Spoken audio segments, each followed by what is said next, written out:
ഇല്ല കൂട്ടുകാർക്ക് നല്ലൊരു ശുഭദിനം നേർന്നുകൊണ്ട് നമുക്ക് നേരെ ആദർശിന്റെയും നയനയുടെയും ഇന്നത്തെ നല്ലൊരു വിശേഷം കേട്ടാലോ.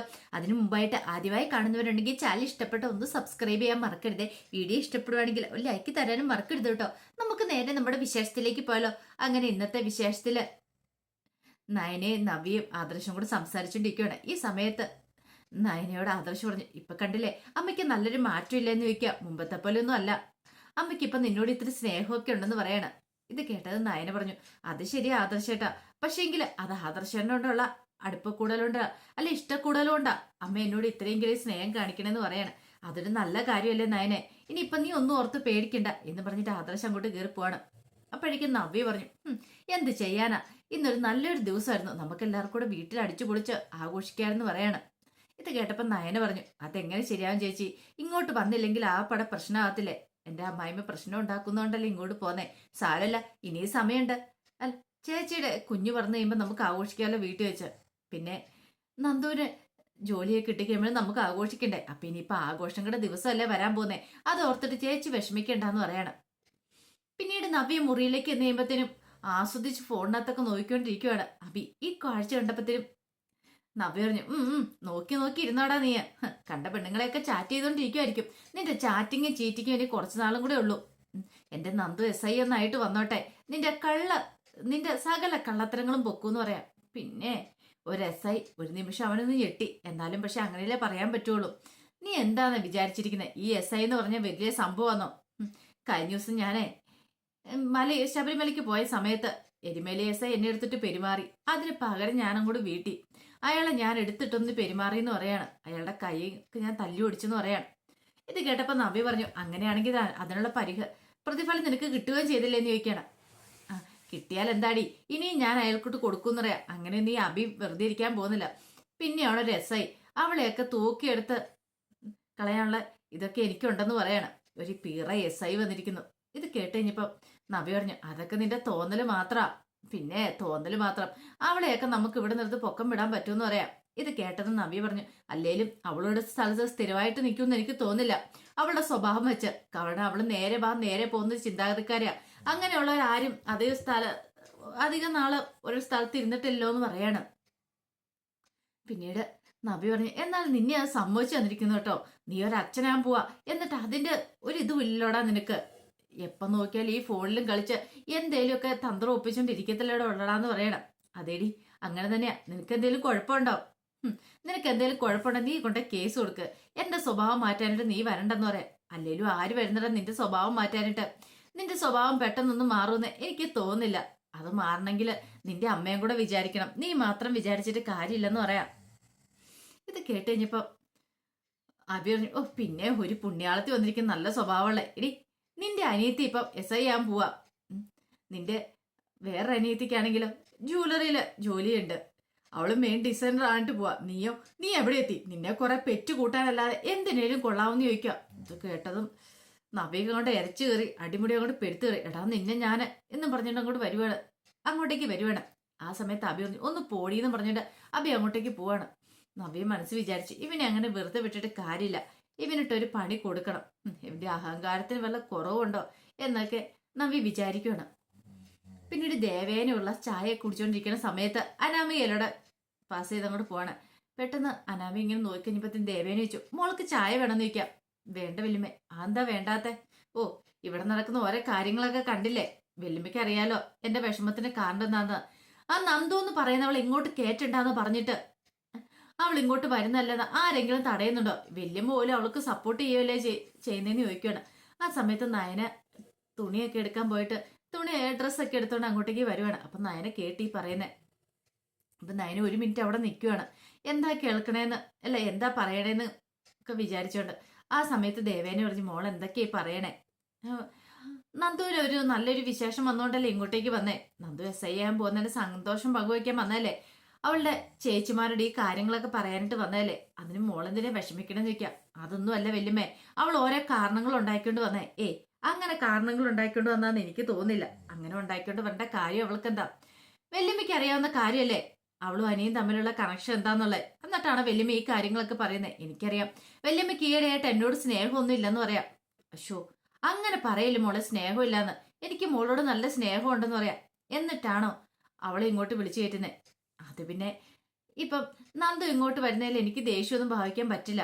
കാരണം അവളുടെ ചേച്ചിമാർ ഇവിടെ ഉണ്ടല്ലോ. അതിനേക്കാൾ ഉപരി ഇനിയിപ്പോൾ അവൾ വരുന്നതിൽ എന്തെങ്കിലും എതിർപ്പ് പ്രകടിപ്പിച്ചിട്ടുണ്ടെങ്കിൽ നയന് ചിലപ്പോൾ അവളുടെ വീട്ടിലേക്ക് അങ്ങോട്ട് പോകും. അങ്ങനെ പോയിട്ടുണ്ടെങ്കിൽ ആദർശ് ആ പുറകെ പോകും. എൻ്റെ ജീവിതത്തിൽ ഞാൻ ഏറ്റവും കൂടുതൽ സ്നേഹിക്കുന്ന ആദർശിനെയാണ്. അവൻ എന്തെങ്കിലും വിഷമം വന്നാൽ പിന്നെ എനിക്ക് സഹിക്കാൻ പറ്റുമോ? അവൻ്റെ മനസ്സ് വേദനിച്ചിട്ടുണ്ടെങ്കിൽ അതുകൊണ്ട് മാത്രം ഞാൻ അവളെ സഹിക്കുന്നേ പറയാണ്. ഇത് കേട്ടാൻ പറഞ്ഞു, അല്ല വല്യമ്മ ഇങ്ങനെ സഹിക്കേണ്ട കാര്യമൊന്നുമില്ല. അവളെയും കൂടെ അങ്ങോട്ട് പറഞ്ഞു വിടുവാണ കാര്യങ്ങൾക്ക് ഒരു തീരുമാനമല്ലെന്ന് നിൽക്കും. അങ്ങനെ പറഞ്ഞു വിടാൻ പറ്റുന്ന കാര്യമാണോ മോളെ? അവള് ഈ വീട്ടിലെ മരുമോളല്ലേ, മൂത്ത മരുമോളായിട്ട് വന്നു കയറിയവളല്ലേ, അവിടെ അങ്ങനെ പെട്ടെന്ന് അങ്ങോട്ട് പറഞ്ഞു വിടാൻ പറ്റുമോ എന്നൊക്കെ ചോദിക്കുകയാണ്. ഇത് കേട്ടപ്പം അനാമയ്ക്ക് മനസ്സിലായി, അങ്ങനെയൊന്നും പെട്ടെന്ന് ദേവേന്റെ മനസ്സ് മാറ്റാനായിട്ട് അങ്ങ് സാധിക്കില്ല. അല്ലെങ്കിൽ ദേവേനെ കൊണ്ട് നയനെ ഇവിടെ നിന്ന് അടിച്ചിറക്കാനായിട്ട് സാധിക്കില്ല എന്നുള്ള കാര്യം. പിന്നീട് ദേഷ്യപ്പെട്ട് അങ്ങോട്ടേക്ക് പോകാൻ തുടങ്ങുമ്പോഴത്തേനും നയനെ അവിടെ നിൽക്കുന്നുണ്ട്. ഓഹോ, അപ്പൊ നീ ഇവിടെ വന്ന് ഒളിഞ്ഞു നിന്നെല്ലാം കേൾക്കുമായിരുന്നു ചോദിക്കും. ഞാൻ ഒളിഞ്ഞു നിന്ന് കേട്ടൊന്നുമല്ല. വാഷ് ചെയ്ത തുണി ഉണക്കിയെടുത്തോണ്ട് അങ്ങോട്ട് പോണ സമയത്താ ഇപ്പൊ ഇവിടെ നിന്നെ, അല്ലാതെ വേറൊന്നും ഞാൻ കേട്ടൊന്നും ഇല്ലെന്ന് പറയണം. പിന്നെ കേട്ടാൽ നീ ഇല്ലെന്നല്ലേ പറയുള്ളൂ. അങ്ങനത്തെ ഒരു സ്വഭാവമാണല്ലോ നിനക്ക്. എടി നിനക്ക് നാണം ഉണ്ടോന്ന് ചോദിക്കണം. ഞാനെന്തിനാ നാണിക്കണേ? അല്ല നിന്റെ അനിയത്തിക്ക് വലിയ ജോലി കിട്ടിയെന്ന് പറഞ്ഞോണ്ട് ഇന്നത്തെ കാലത്തെ പെൺകുട്ടികളൊന്നും ആ ജോലിക്ക് പോകാനായിട്ട് അത്ര ഇതാകുന്ന ഉത്സാഹിക്കുന്നില്ല. പിന്നെയാണ് നിന്റെ അനിയത്തി. ഇത് കേട്ടപ്പം നയന പറഞ്ഞു, പിന്നെ ആര് പറഞ്ഞു നിന്നോട് ഇന്നത്തെ കാലത്ത് പെൺകുട്ടികൾ ഇഷ്ടപ്പെടാത്തന്ന്? പെൺകുട്ടികൾക്ക് കിട്ടാത്തോണ്ടാ. എല്ലാവർക്കും ഇഷ്ടമുള്ളൊരു ജോലി തന്നെ അത്. അതിപ്പോ നിനക്ക് കിട്ടാത്തതിന്റെ ആരുടെ കുഴപ്പമാന്ന് ചോദിക്കോ? ഇതും കൂടെ കേട്ട് കഴിഞ്ഞപ്പോഴത്തേനും അവൾക്ക് നല്ല ദേഷ്യം വന്ന് അനാമിക്ക. അനാമിക പറഞ്ഞു, നീ അതേ കാലം ഇവിടെ വാഴുമെന്ന് വിചാരിക്കേണ്ട. നിനക്കിട്ടുള്ള പണി ഞാൻ തന്നോളാന്ന് പറയാം. ഇത് കേട്ടപ്പോ നയനോട്, നിനക്ക് എന്ത് ചെയ്യാൻ പറ്റും? ഒന്നും ചെയ്യാൻ പറ്റില്ല അനാമികയെ. നിനക്ക് ചുമ്മാ വായത്താളം അടിക്കാൻ മാത്രമേ പറ്റുള്ളൂ. അല്ലെങ്കിൽ നീ ഒന്ന് ചെയ്തു നോക്ക്, അപ്പൊ കാണാന്ന് പറയാണ്. ഇതും കൂടെ കേട്ട് കഴിഞ്ഞപ്പോഴത്തേനും അനാമിക പറഞ്ഞു, നിന്നെ ഞാൻ കാണിച്ചരാടി എന്നൊക്കെ പറഞ്ഞുകൊണ്ട് അങ്ങോട്ടേക്ക് കയറി പോവാണ്. അങ്ങനെ പോയി കഴിഞ്ഞപ്പോഴത്തേനും നയന ദേവേനയുടെ മുഖത്തേക്ക് നോക്കുക. ദേവേനയ്ക്ക് സന്തോഷമായി. കാരണം നയന മുമ്പൊന്നും പറയില്ലായിരുന്നു. ഇപ്പൊ എതിർത്ത് അപ്പൊ തന്നെ പറയുന്നുണ്ട്. ഉരുളയ്ക്ക് ഉപ്പേരി പോലെ മറുപടി കൊടുക്കുന്നുണ്ട്. ഇങ്ങനെ വേണം തന്റെ മരുമോള് എന്നുള്ള രീതിയിൽ ദേവേനൊരു ചെറു പുഞ്ചിരിയോടെ നിൽക്കുകയാണ്. ആ സമയം നയന മനസ്സിലോർത്തു, അമ്മയ്ക്ക് ഇത് എന്താ പറ്റിയത്? പണ്ടത്തെ സ്വഭാവമൊന്നുമില്ല. തന്നോട് സ്നേഹമൊക്കെ കാണിക്കുന്നുണ്ട്, തനിക്ക് വേണ്ടി സംസാരിക്കുന്നുണ്ട്. ആദർശനെ വെച്ചാണെങ്കിലും തന്നോടൊപ്പം നിൽക്കുന്നുണ്ടല്ലോ അമ്മ. ആ ഒരു ചിന്ത നയന്റെ മനസ്സിലേക്ക് വന്നപ്പം നയനിക്കും ഭയങ്കര സന്തോഷമായി. പിന്നീട് ദേവേനി മുറിയിലേക്ക് കയറി പോവാണ്. ഈ സമയം ആകെപ്പാട് ടെൻഷൻ അടിച്ച് അനാമി ഇരിക്കുകയാണ്. അനാമിയുടെ അടുത്തേക്ക് ജലജ വന്നിട്ട് പറഞ്ഞു, എന്നാലും മോളെ ഇപ്പൊ തന്നെ കണ്ടില്ലേ, ആ നയനേന്ന് പറയുന്നവള് കാരണം നിനക്ക് ഈ പ്രശ്നങ്ങളെല്ലാം ഉണ്ടായിരിക്കും പറയണം. അപ്പോഴേക്കും ജാനകി അങ്ങോട്ടേക്ക് വന്നു. അതെ, അവൾ ഒറ്റയെടുത്ത് കാണാം. ഇപ്പൊ തന്നെ കണ്ടില്ല അവളോട് എത്രമാത്രം സ്നേഹമായിട്ടെത്തിക്കുന്നത്. നിന്നോടായിരുന്നു നേരത്തെ സ്നേഹക്കൂടൽ, ഇപ്പൊ ആ സ്നേഹമൊക്കെ അങ്ങോട്ട് പോയെന്ന് പറയണം. ഇത് കേട്ടപ്പോ അനാമ പറഞ്ഞു, അത് ശരിയാ, പക്ഷെ എനിക്ക് എന്ത് ചെയ്യാൻ പറ്റും അപ്പച്ചീന്ന് ചോദിക്കുകയാണ്. എന്ത് ചെയ്യാൻ പറ്റുമെന്നോ? നീ അവളെ അടിച്ചിറക്കാനുള്ള തന്ത്രങ്ങളൊക്കെ മെനയണമെന്ന് പറയാം. ഇത് കേട്ടപ്പോ ജാനി പറഞ്ഞു, അത് ശരിയാ, പക്ഷെ അതത്ര എളുപ്പമായിട്ടുള്ള കാര്യമില്ലെന്ന് പറയും. ഇപ്പൊ ഏട്ടത്തെയും കൂടെ അവളുടെ സൈഡ് നിൽക്കുന്നോണ്ട് അതോർത്ത് വിഷമിക്കൊന്നും വേണ്ട. ഏട്ടത്തിയുടെ കാര്യത്തിൽ നമുക്കൊരു തീരുമാനം എടുക്കാവുന്നുള്ളൂ. ഏട്ടത്തി ഒരു പക്ഷെ ആദർശനെ വിചാരിച്ചിട്ടായിരിക്കും ഇങ്ങനെയൊക്കെ അവളോടൊപ്പം കൂട്ടി നിൽക്കുന്നത്. അല്ലെങ്കിൽ ഏട്ടത്തിയുടെ സ്വഭാവം ഇങ്ങനെയൊന്നും അല്ല. അറിയാലോ ഏട്ടത്തിന്റെ പഴയ സ്വഭാവം എങ്ങനെയാന്ന്. അനാമ പറഞ്ഞു, അതൊക്കെ ശരി തന്നെ, പക്ഷെ എന്റെ അവസ്ഥയൊന്ന് നോക്കിക്കേ. ആ നന്ദു എന്ന് പറയുന്നവരോട് ഇങ്ങോട്ട് കയറണ്ടെന്ന് ഞാൻ പറഞ്ഞിട്ട് അവൾ അതൊന്നും കൂട്ടാക്കുന്നില്ലെന്ന് പറയാണ്. ജലജ പറഞ്ഞു, മോളെ നീ സൂക്ഷിക്കണം. നിന്റെ ഭർത്താവിനെ തട്ടിയെടുക്കാൻ മടിയില്ലാത്തോളാ നന്ദു എന്ന് പറയുന്ന ആള്. പോരാത്തിന് ഒത്താശ ചെയ്ത് കൊടുക്കാനിട്ട് ഇവിടെ 2 അവളുമാരുണ്ടല്ലോ. അവളുമാർ ഈ കുടുംബത്തിലുള്ളിടത്തോളം കാലം ഈ കുടുംബത്ത് ഗതി പിടിക്കാനായിട്ട് പോകുന്നില്ല. അവളുമാരെ അടിച്ചു ഓടിക്കണം ഇവിടുന്ന്. എങ്കിൽ മാത്രമേ കാര്യങ്ങൾക്കൊക്കെ ഒരു തീരുമാനം ഉണ്ടാകത്തുള്ളൂ എന്ന് പറയാം. അനാമി പറഞ്ഞു, അപ്പച്ചിയും കൂടെ കൂടി ചേർന്ന് വേണം എന്തെങ്കിലും പ്ലാനൊക്കെ നടത്താനായിട്ട്. ഇത് കേട്ടപ്പം ജലജ പറഞ്ഞു, അത് ശരിയാന്ന് പറയണ. ജാനകി പറഞ്ഞു, ഇങ്ങനെ പോയിട്ടുണ്ടോ കണ്ടോ, എങ്ങനെയാവെന്നറിയാവോ? ഇപ്പൊ ഒരുത്തി മെയിൻ ഡിസൈനറായി കമ്പനിയുടെ. അല്ലെങ്കിൽ തന്നെ ഇത്രയും നാളും അവളെ ഇവിടെ ഒരു മനുഷ്യന് സമാധാനമില്ലായിരുന്നു. ഇനി ഇപ്പൊ അവള് മെയിൻ ഡിസൈനറും കൂടെ ഇങ്ങനെ പോയിട്ടുണ്ടെങ്കിൽ അധികം വൈകാതെ നമ്മൾക്ക് ഇവിടുന്ന് ഇറങ്ങേണ്ടി വരും. നമുക്കും നമ്മുടെ മക്കൾക്കും ഒന്നും കിട്ടാൻ പോകുന്നു എനിക്ക് തോന്നുന്നില്ല എന്ന് പറയണം. അത് കേട്ടപ്പോ ജലജ പറഞ്ഞു, അല്ല എനിക്ക് പിന്നെ 3 ജോലിയുടെ മേൽനോട്ടം കിട്ടി. എന്റെ അബിക്ക് എന്താ കിട്ടിയെന്ന് ചോദിക്കുക. അവനൊന്നും കിട്ടിയിട്ടില്ല. ഇവിടെ നിന്ന് ഇറങ്ങേണ്ട വന്നാൽ ഞങ്ങൾ ഒന്നുമില്ലാത്ത അവസ്ഥയിൽ ഇറങ്ങേണ്ടി വരും. ആധിപത്യം എല്ലാം അവർ സ്ഥാപിച്ചെടുക്കില്ലേ നയനേന്ന് പറയുന്നവള്. അതൊരു കാരണവശാലും ഉണ്ടാവരുത്. എന്തെങ്കിലും ഉടനെ ചെയ്തേ മതിയാവുള്ളൂ എന്നും പറഞ്ഞുകൊണ്ട് ജലജ ഒരു കൊടുങ്കാറ്റ് പോലെ അങ്ങോട്ട് പോവാണ്. ആ സമയം ജാനകി അനാമയോട് പറഞ്ഞു, മോളെ അവളെ ഒന്ന് എരിപരി കയറ്റി കൊടുക്കുകയാണെങ്കിൽ അവൾ ബാക്കി കാര്യങ്ങളൊക്കെ നോക്കിക്കോളും ജലജ. അവളെ ഒന്ന് നമ്മൾ ചൂട് പിടിപ്പിച്ച് കൊടുത്താൽ മാത്രം മതി. പിന്നത്തെ കാര്യം പിന്നെ പറയേണ്ടല്ലോ എന്ന് പറയണ. അത് കേട്ടപ്പം അനാമിക പറഞ്ഞു, അത് ശരിയാ, എന്ത് ചെയ്യണമെന്ന് എനിക്കറിയാന്ന് പറയണ.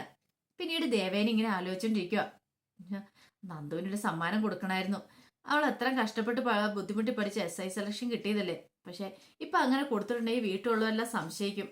തനിക്ക് ഇനി അവരോട് സ്നേഹമാണെന്ന് വിചാരിക്കും. അതുകൊണ്ട് എന്ത് ചെയ്യണമെന്നറിയില്ല. ദേവേനെ ഇങ്ങനെ ആലോചിച്ചോണ്ടിരിക്കുകയാണ്.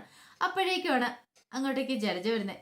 ജലജ വന്നിട്ട് പറഞ്ഞു, ഏട്ടത്തി, എന്നാൽ ഏട്ടത്തി ചെയ്യുന്ന കുറച്ച് കടന്ന കൈയായി പോയെന്ന് പറയാം. എന്ത് ഏട്ടത്തി എന്തോടാ ആ നയനെന്ന് പറയുന്നോണ്ട് ഇത്ര സ്നേഹം കാണിക്കുന്നേ? പണ്ടത്തെ പോലെ ഒന്നും അല്ല, ഏട്ടത്തിക്ക് നല്ല മനമാറ്റമാന്ന് പറയാണ്.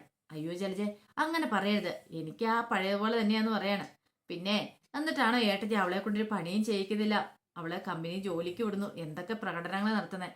അത് പിന്നെ ജലജെ, ഇവിടെ ഇരുന്നിട്ടുണ്ടെ അവളുടെ തിരുമോന്ത കാണേണ്ട വരും. പിന്നെ അടുക്കള കയറി ജോലി ചെയ്യിക്കാത്തതിന്റെ കാരണം ഞാൻ പറഞ്ഞിട്ടുണ്ടല്ലോ. ഇനി അവള് വല്ല വിഷവും കലർത്തിയാൽ പിന്നെ എനിക്കൊന്നും കുടിക്കാനൊന്നും പറ്റില്ല. അതുകൊണ്ട് അവളെ അടുക്കളയിലേക്ക് ഞാൻ കയറ്റായിരിക്കുന്നേ. അവള് പോട്ടെ, അവള് പോവാണെ എനിക്ക് അത്രയും സമാധാനം ഉണ്ടല്ലോ എന്ന് പറയണേ. ഇത് കേട്ടപ്പോൾ ജലജ പറഞ്ഞു, ആ അന്ന് പറഞ്ഞിട്ട് കാര്യമുണ്ടോ? അവൾ ഈ വീട്ടിൽ നിന്ന് എന്നേക്കായി ഓടിക്കാനൊരു മാർഗം ഉണ്ടെന്ന് പറയണേ. എന്ത് മാർഗം? നമുക്കൊരു കാര്യം ചെയ്യാം, അവളൊരു മോഷണ കേസിൽ അങ്ങോട്ട് കൊടുക്കാന്ന് പറയണേ. മോഷണ കേസ് കൊടുക്കാനോ? അല്ല പിന്നെ അങ്ങനെ എന്തേലും ആണെങ്കിൽ അവൾ ഈ വീട്ടിൽ നിന്ന് പൊക്കോളല്ലോ. അങ്ങനെ അവള് വീട്ടിൽ നിന്ന് പോവാണെങ്കിൽ എനിക്ക് കുഴപ്പമില്ലെന്നൊക്കെ ദേവേനി പറയാണ്. പിന്നീട് ദേവേനി മനസ്സിൽ പറയാം, ഈ വീട്ടിൽ നിന്ന് ആര് പടിയിറങ്ങിപ്പോയാലും എന്റെ മരുമോളെ ഞാൻ ഒരിടത്തേക്കും വിടാൻ പോകുന്നില്ല. അവൾ എനിക്ക് മരുമോളല്ല, സ്വന്തം മോളാ ഇപ്പം എന്ന് മനസ്സിൽ പറയാം. പക്ഷെ ദേവേനിക്ക് ജലജയുടെ മുന്നിൽ അത് കാണിക്കാനും പ്രകടിപ്പിക്കാനൊന്നും പറ്റില്ലല്ലോ. പിന്നീട് ദേവേനി പറഞ്ഞു, ജലജയുടെ ഇഷ്ടം എന്താന്ന് വെച്ചാൽ അത് ചെയ്യാൻ പറയാണ്. അത് പിന്നെ എന്റെ ഇഷ്ടം എന്ന് പറഞ്ഞാൽ അവളുടെ മോഷണത്തെ കേസ് കൊടുക്കാന്നുള്ളതാണ്. ഇപ്പൊ അഭിയാനിലെ കമ്പനിയിലുണ്ടല്ലോ, അവിടെ വെച്ച് എന്തെങ്കിലും എന്തെങ്കിലും മോഷണം പോയിട്ട് ഇവളുടെ കയ്യിൽ നിന്ന് പിടിക്കപ്പെടുവാണെങ്കിൽ ആദർശിന് ഇതിപ്പോ നാണക്കേടില്ല. ആദർശ് പിന്നെ അവളെ അങ്ങോട്ട് പതുക്കെ വെറുക്കാനായിട്ട് തുടങ്ങിക്കോളും. പിന്നെ അവർ രണ്ടും രണ്ടായിക്കോളും എന്ന് പറയാം. ദേവേനെ പറഞ്ഞ സംഗതികളൊക്കെ കുഴപ്പമില്ല, പക്ഷെ ഇത് ആര് നടത്തുമെന്ന് ചോദിക്കുക. അതിൻ്റെ എല്ലാം അഭിയുള്ളേ, അഭിനെ കൊണ്ട് ഞാൻ വേണ്ടുന്ന കാര്യങ്ങളൊക്കെ സെറ്റ് ചെയ്യിച്ചോളാം എന്നും പറഞ്ഞിട്ട് ജലജ അങ്ങോട്ടേക്ക് പോവാണ്. പിന്നീട് മുറിയിലേക്ക് എന്നപ്പത്തിന് അബി അവിടെ ഇരിക്കുന്നുണ്ട്. അബിയെ കണ്ടതും പറഞ്ഞു, എടാ മോനെ, എത്രയും പെട്ടെന്ന് തന്നെ ആ നയനെന്ന് പറയുന്നത് നമുക്ക് കമ്പനിയിൽ നിന്ന് അടിച്ചു പുറത്താക്കണമെന്ന് പറയാം. അതിന് എന്തേലും നടക്കുമോ അമ്മേ? പിന്നെ നടക്കാതിരിക്കാനാ, നീ വിചാരിച്ചാൽ മതി എന്ന് പറയണേ. ഞാൻ വിചാരിക്കാനോ? നീ വിചാരിച്ചാൽ മതി. ഞാൻ ഏടത്തിയോട് കാര്യങ്ങളൊക്കെ പറഞ്ഞിട്ടുണ്ട്. വല്യമ്മയുടെ കാര്യങ്ങൾ പറഞ്ഞിരിക്കുന്നേ. അമ്മേ, കഴിഞ്ഞ പ്രാവശ്യം അമ്മയ്ക്ക് അറിയാലോ എന്തൊക്കെയാ സംഭവിച്ചെന്ന്. പോലീസ് സ്റ്റേഷൻ കയറ്റാനായിട്ട് അമ്മായി എനിക്ക് പാര പണിതെന്ന് പറയണം. എടാ, അത് നീ ചെയ്ത കൊള്ളരുതായ്മയുടെ ബലമല്ലേ, അത് പിന്നെ കണ്ടുകൊണ്ടിരിക്കാൻ പറ്റുന്ന കാര്യമാണ്. എന്നാലും 50 ലക്ഷം രൂപ അടിച്ചു മാറ്റിയെന്ന് പറഞ്ഞ്, എടാ ഏടത്തിയുടെ പൈസയല്ലേ നിനക്ക് നന്നത്. അങ്ങനെ പൈസ ഒന്ന് വെറുതെക്കാർക്ക് പൈസ കൊടുക്കാണ്ട് ഏടത്തിക്ക് സമ്മതമാണോ? ഒരിക്കലും ഇല്ല. ഈ ഞാനാണെ പോലും കൊടുക്കത്തില്ലോ. പിന്നെ എന്താടാ നീ അതുപോലെ തന്ത്രങ്ങളൊക്കെ പ്രയോഗിച്ചോണ്ടല്ലേ എന്ന് ചോദിക്കാം. അമ്മേ, അവസാനം കാലി വാരില്ല കേട്ടോ. അമ്മയാണ് ഇതിന്റെ പിന്നില്. അമ്മയാണ് എനിക്ക് ആ രഹസ്യ ഉപദേശമൊക്കെ തന്നിട്ട് അമ്മ ഇപ്പൊ കാലി വാരി വലിയ ആള് കളിക്കില്ല കേട്ടോ എന്നൊക്കെ പറയണം. പോട്ടടാ, ഇപ്പൊ തൽക്കാലത്തേക്ക് അവളെ കൊടുക്കാനുള്ള മാർഗം നീ കണ്ടെത്ത്. അങ്ങനെയാണ് ഞാൻ ഏറ്റമ്മേ ജൂവലറി വെച്ച് അവൾക്കുട്ടി ഞാനൊരു പണി കൊടുത്തോളാം. കാരണം അവിടുന്ന് മോഷണം നടന്നിട്ടുണ്ടെങ്കിൽ അവളുടെ മേലെ കുറ്റം ആരോപിക്കത്തക്ക രീതിയിൽ ഞാൻ കാര്യങ്ങളൊക്കെ സെറ്റ് ചെയ്തതാ. ആ കാര്യത്തിൽ അമ്മയ്ക്ക് ഒരു പേടിയും വേണ്ടെന്ന് പറഞ്ഞുകൊണ്ട് അബി അങ്ങോട്ടേക്ക് ഇറങ്ങി പോവാണ്. അത് കണ്ടു കഴിഞ്ഞപ്പോഴത്തേന് ജലജിക്ക് ഭയങ്കര സന്തോഷമായി. രക്ഷപ്പെട്ടു. ഇനി അധികം വൈകാതെ ആ കാര്യങ്ങളൊക്കെ നടപ്പാക്കുന്നൊരു ചിന്ത മനസ്സിലേക്ക് വരുവാണ്. അപ്പൊ അതിന്റെ വിശേഷങ്ങളൊക്കെ കാണാൻ പോകുന്നത്. ആ വിശേഷങ്ങളൊക്കെ നമുക്ക് എല്ലാവർക്കും കാത്തിരിക്കാം കേട്ടോ. ഒരിക്കൽ കൂടി എല്ലാവർക്കും നല്ലൊരു ദിവസം ആശംസിച്ചു നിർത്തുന്നു. നന്ദി.